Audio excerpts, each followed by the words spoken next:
Welcome to our executive video interview series on leveraging modern networks to better serve citizens.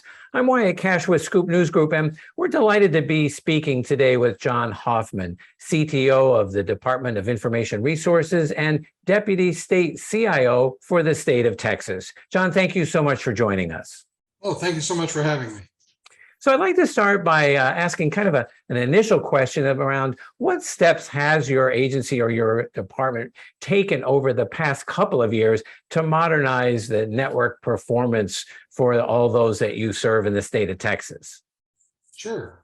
So DIR is responsible for connecting the different agencies to public and private cloud platforms, as well as the internet. Texas is a decentralized environment. And so what we've done is worked hard to establish a connectivity that's consistent across whatever form of technology those agencies are looking for. We put a lot of focus really around private and public cloud. We've got both of our private data centers connected redundantly, as well as connection into the public cloud providers for Amazon, Azure, Google, and soon to be Oracle. So it's been just an enormous technical effort in assuring all of those are in place, but it's also the people on the process side.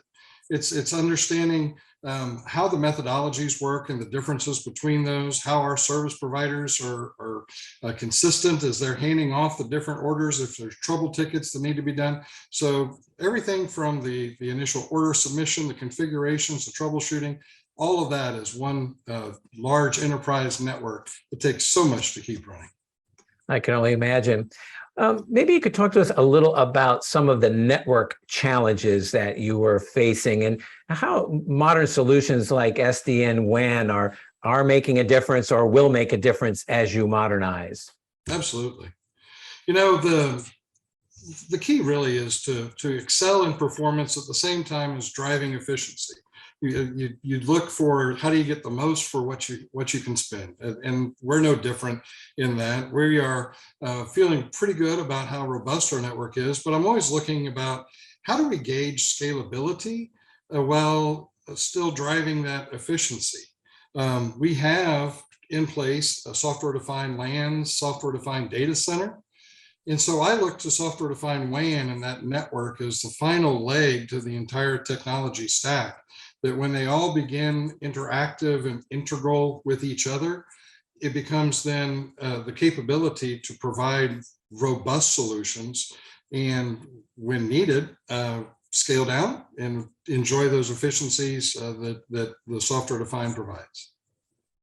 Well, I know speaking to folks at NASCIO and others and just talking to state IT officials in general, staffing continues to be an ongoing challenge. I wonder if you can share a little about how do you see the role of managed network service providers helping to state agencies improve their overall network performance and security compared to, trying to deploy upgrades on their own?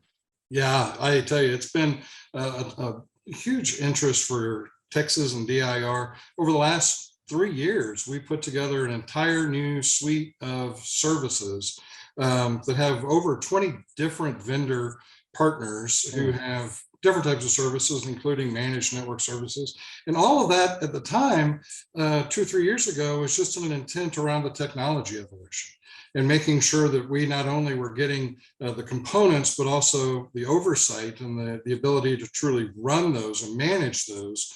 In the last year or two, with the changes we've seen in workforce and the endearment that we have to have for technology and solutioning, and at the same time, the challenge of trying to find the right people for the right systems, we've really looked to those managed network providers to be that link.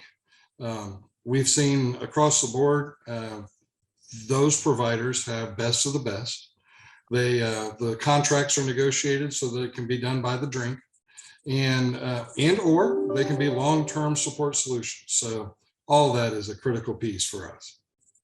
Well, next, can you talk about how the public and or your agency's constituents, because I realize you reach out to many different groups, how are they benefiting from greater connectivity and service delivery as a result of network modernization?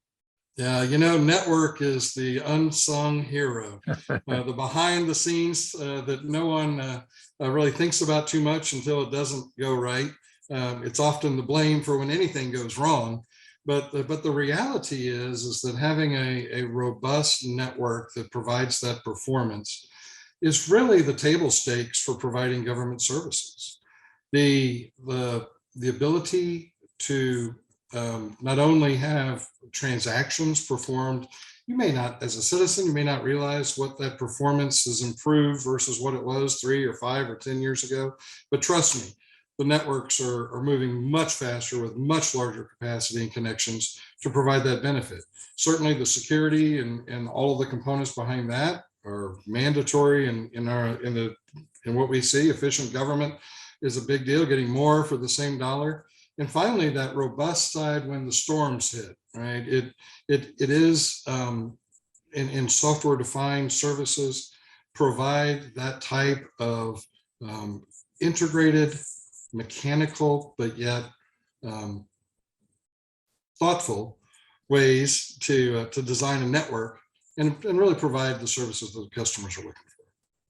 And then lastly, John, as you kind of look ahead, what advice would you offer other state agencies as they look to either modernize their networks or continue building on the modernization efforts they've put in place over the last couple of years? Sure. A couple things. One is realize the world is changing and how we are leveraging cloud and public cloud and multiple public cloud, multi-cloud, hybrid cloud, all of those really have a huge component in how a network is designed and leveraging software-defined services. The other is to expect the unexpected and be rigid in your demands to ensure that the network has the flexibility, the scalability to meet whatever may come. Certainly what we've seen in Texas through changes with the cloud environment a few years ago, then COVID, then storms, time and time again, those networks have been tested. And realizing if you're starting out and visualizing what it is you need, make sure that you're not only thinking about your day in and day out, but those odd days that come around, and you're going to need it to really meet those needs as well. I appreciate that. And it's also interesting to see states dealing with continued demand on their power sources as a kind of a new variable as well. So, but John Hoffman, thank you so much for taking a few minutes to share your perspective on what the state of Texas is doing to modernize its networks and to continue to build on that. Great. Well, thank you so much for having me. I really enjoyed the talk. Appreciate it. Thank you.